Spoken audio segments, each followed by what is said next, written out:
안녕하세요. 김동섭입니다. 12월 20일 아침 시작하도록 하겠습니다. 지난주 금요일에 미국 시장은 하락 마감했죠. 오미크론과 긴축 우려에 하락을 했다고 합니다.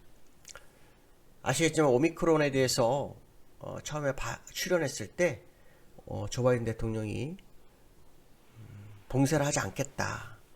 그리고 앤서니 파우치 이 사람도 치명적이지 않다. 이런 식의 언급을 했었잖아요. 근데 그 봉쇄를 하지 않는다 발언하고 난 다음에 약 2주 정도 된 것 같습니다. 거의 2주 다 돼가는 것 같은데 그 사이 확진자가 엄청나게 늘어나고 있고 질병예방통제센터에서도 향후 몇 주 내에 미국에서 오미크론이 지배종이 될 것이다. 이런 얘기도 하고 있죠. 실제로 지난주 금요일에 영국에서는요, 오미크론 관련해 첫 사망자가 나왔고요. 영국에서 그 나오는 뉴스에 의하면 델타 변이보다 치명적이지 않다라는 데이터나 근거는 없다라는 표현을 쓰고 있고요. 어저께 뉴스 중에서는 이런 얘기가 나왔어요. 조 바이든 대통령이 21일 날 대국민 연설을 한다고 하는데 그 강력한 경고 메시지를 보내겠다 이런 얘기를 하더라고요. 도대체 며칠 전과 완전히 다른 모습이죠. 아마 여기에서는 백신 접종, 그러니까 부스터 샷을 맞아라 그 얘기인 것 같아요. 네, 그 얘기인 것 같지만 우리나라에서 어저께 뉴스가 나온 거에 의하면 이 부스터 샷을 맞은 사람들도 돌파 감염이 됐어요. 그러니까 이거는 제가 볼 때 너무 쉽게 생각했던 그 모습이 시장에 강타하는 과정으로 좀 해석을 해야 되지 않을까 이런 생각도 좀 듭니다. 어쨌든 오미크론이 굉장히 빠른 속도로 전파되는데 거의 5배 속도로 하면 델타 변이 5배. 근데 이게 또 기하급수로 늘어나기 시작하면 5배보다 더 빨라지겠죠. 그러니까 상당히 좀 조심해야 되는 그런 상황이 아닐까라는 생각도 듭니다. 시장 일각에서는 치료제가 있고 또 감기 정도밖에 안 되니까 이런 식으로 얘기하는데 아마 그것도 제가 볼 때는 개인적으로 바이러스가 더 커지면한 심리적 불안감을 해소시키기 위해서 발언하는 거 아닐까 이런 생각도 좀 듭니다. 물론 근거는 없지만 어쨌든 지금 확산 속도가 빠른 건 사실이고요. 또 조 바이든 대통령이 봉쇄를 안 하고 났는 것도 사실이고 그 이후로 강력 대응에 대한 뉴스가 나오는 것도 사실이고요. 또 치명적이지 않다라는 것도 아직 확인이 안 된 건 사실이고요. 그러니까 결국 사실은 사실로 자꾸 드러나는데 시장은 이제 어떻게 받아들이냐 이 싸움이 될 것 같습니다. 아마 그 내용이 좀 있을 것으로 보이고 있고요. 그 다음에 이제 연준이 FMC를 지난주 했어요. 지난주 하면서 내년도 3회, 그 다음에 2023년도 3회, 2024년도 2회에서 2.1% 금리 인상을 하겠다. 그다음에 3월에 테이퍼링 종료하겠다. 이러니까 각국에서 금리 인상 시그널을 보내고 있어요. 예를 들어서 영국도 금리 인상을 했고요. 터키도 러시아도 금리 인상을 했어요. 터키 같은 경우에는 우리나라 작년 11월처럼 1400포인트에서 2500포인트까지인가 갔어요. 한 1000포인트를 딱 8주 만에 갔습니다. 우리나라하고 똑같은데요. 그저께 그 금리 인상을 해버렸어요. 그래서 플러스 5%로 갔다가 마이너스 9%로 끝나는 이런 대형 사고가 퍼지고 있는데요. 이제 금리 인상이 이제 현실화된 거죠. 예, 현실화됐습니다. 근데 여기서 이제 우려하는 게 뭐냐면 연준이 내년 3회를 지킬 수 있겠냐 이 얘기를 나오고 있어요. 신뢰도 싸움이 나오는 거죠. 제 해석이 있을 거라고 근데 저는 연준이 지금 너무 여유를 잡고 있어요. 이거 진짜 위험하다고 보는데 내년 3월에 테이퍼링 끝내고 그 다음에 금리 인상 3번 하겠다라는 그 어떤 로드맵을 발표한 것까지 정말 잘한 건 사실인데 인플레이션을 무시하고 있다는 거죠. 인플레이션 이거 제가 말씀드리지만 이거 하루아침에 만들어진 게 절대 아니라는 거예요. 14년 동안 쌓였던 게 터졌다라는 거 이거를 간과하고 있는 것 같아요. 간과하고 있는 것 같은데 이거를 빨리 지금 연준이 캐치를 해서 금리 인상을 해야 돼요. 안 하면 금리 인상을 여러 번 하는 동안도 인플레이션이 안 잡혀서 고통을 당할 확률이 높아요. 저는 그렇게 보고 있습니다. 지금 6.8%죠. 이게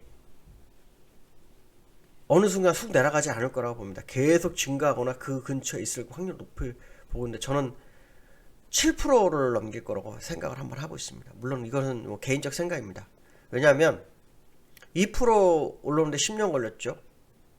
그 다음에 다시 살짝 내려갔다가 다시 금리 인하하면서 딱 1년 만에 6%대가 왔단 말이에요. 그러면 그동안 금리 막았던 인플레이션 터지지 않던 것이 이제 뚝이 무너진 거라고 보거든요. 뚝이 무너졌다는 것은 인플레이션이 더 커질 수 있다는 거예요. 그 얘기는 금리 인상 안 하면 안 된다는 거기 때문에 연준이 자꾸 시간 끌다가 괜히 연준의 어떤 명예가 실추가 될 수 있고, 그 다음에 그들의 정책이 실족할 수도 있습니다. 제가 볼 땐 그렇습니다. 그래서 아마도 연준이 이번에도 약속을 어기지 않을까, 뭐 그런 생각을 한번 해보고 있고요.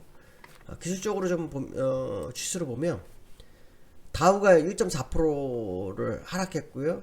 나스닥 0.07% 하락했는데, 사실은 나스닥이 1.2% 먼저 하락을 했었어요. 나스닥이 먼저 하락을 했었는데, 다우 차트 먼저 한번 보도록 하겠습니다. 다우 차트가 장중에 1.7%를 빠지다 낙폭을 좀 줄였죠. 일단 21선으로 다시 회귀하는 모습이죠. 제 생각으로는 오늘도 또 한번 밀어서 200선 죄송합니다. 200선을 뭐 다시 한번 테스트를 하지 않을까 이렇게 판단하고 있고요. 그 다음에 나스닥입니다. 나스닥 오늘 장중한테 1.4%가 하락했다가 낙폭을 줄여서 플러스까지 갔다가 내려왔어요. 금리 인상에 대한 이슈만 나오면 기술주들은 어려움이 많죠. 실제로 미국에서는 기술주에서 뭐 가치주나 소비재 이쪽으로, 소비주 쪽으로 움직이고 있다고 하죠. 근데 일시적이지 않다라는 얘기가 시장에 많습니다. 그래서 나스닥이 지금 뭐 여기 보시면 120일선 싸움을 무지하게 하고 있잖아요. 지난번도 이번도. 근데 저는 이걸 깰 거라고 봅니다. 깰 거라고 보고 있고, 만기가 딱 지나면서 내려오기 시작했다라는 게 상당히 중요할 거다. 그래서 이 모습으로 보면 미국 시장이 쉽지 않은 이번 주 한 주가 될 것으로 생각이 되고 있는데, 한번 지켜보실 필요성이 있지 않을까 말씀드리고 싶고요. 두 번째로는 여기한이 1187원. 이게 무슨 말이냐면요, 원달러가 그 1180원에 끝났어요. 본장에서 1180원 90전인데 여기도 지금 87원, 여기도 87원이잖아요. 근데 요 87원을 넘어서 끝났어요. 87원 80전인가? 그러니까 정확하게 요 근래의 박스권 상당히 1187원 10전 뭐 20전 정도에 있었는데, 여기 환율에서는 이거를 돌파해서 1187원 80전 넘어서 끝났어요. 장중한 때 1189까지 갔었거든요. 자, 그거로 보면 이 약 5, 6일 동안 만들어서 박스권을 오늘 돌파 가능성이 좀 있어 보여요. 그래서 요 역외환율을 좀 확인해야 된다. 역외환율에 따라서 시장의 방향성 상당히 나오는데, 이 주봉이나 월봉을 보시면 환율이 지금 무너지거나 한 자리가 전혀 때 아닙니다. 그런 자리하고 전혀 상관이 없고요. 오히려 지금 뭐 새롭게 시세를 내도 할 말이 없는 자리이기 때문에 역외환율 흐름을 좀 보셔야 되지 않을까 이렇게 말씀을 좀 드리고 싶고요. 세 번째로는 시장에서는 이제 연말 되면 산타넬 얘기가 나오죠. 산타넬 얘기가 나오고 있어요. 우리나라도 지금 뭐 미국과 좀 다른 모습을 보면서 막 굉장히 강한 모습이 보이고 있어요. 외국인도 지난주에 현선물을 좀 사는 모습이 있었고, 또 박스권이냐 뭐 이런 두 가지 문제가 있는데, 저는 산타넬이라고 하기 좀 어렵지 않을까. 왜냐면 일단은 뭐 배당락이 있잖아요. 네, 배당락이 있고, 그로 인해서 이제 물량이 출하가 될 거고요. 왜냐면 연말 전에 물량을 줄이자면 양도소득세가 문제가 되거든요. 그래서 연말 전에 아마 물량을 좀 줄일 거라고 판단합니다. 그러면 시장의 거래량이 줄어들 거고요. 그렇죠? 그 다음에 테이퍼링 속도가 좀 빨라지면서 전세 금리 인상을 진행을 하고 있죠. 자, 이런 부분들을 보면 우리나라 시장이 산타랠리를 바라보기 쉽지 않을 수 있습니다. 네, 산타랠리를 바라보는 것은 아닐 수도 있습니다. 그래서 시장 상황을 좀 면밀히 봐야 되겠지만, 잘못하면 우울한 연말이 될 수 있다는 걸 한번 생각을 해봐야 될 것 같고요.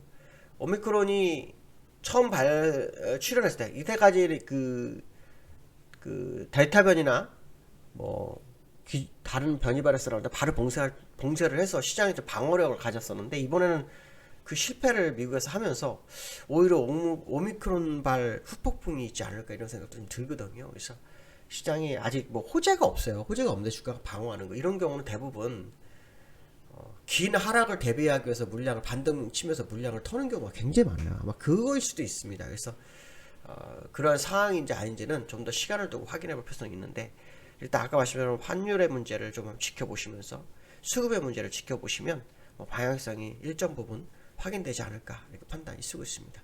자, 오늘 또 한 주가 시작이 됩니다. 이번 주는 또 크리스마스가 다가오죠. 그래서 다음 주는 아시겠지만 거래일도 짧습니다. 그래서 아주 중요한 시간대에 접어들었으니까요. 리스크 관리 잘 하시면서 시장을 보시는 게 좋지 않을까 이렇게 말씀드리고 싶습니다. 오늘 여기까지 하겠습니다. 감사합니다.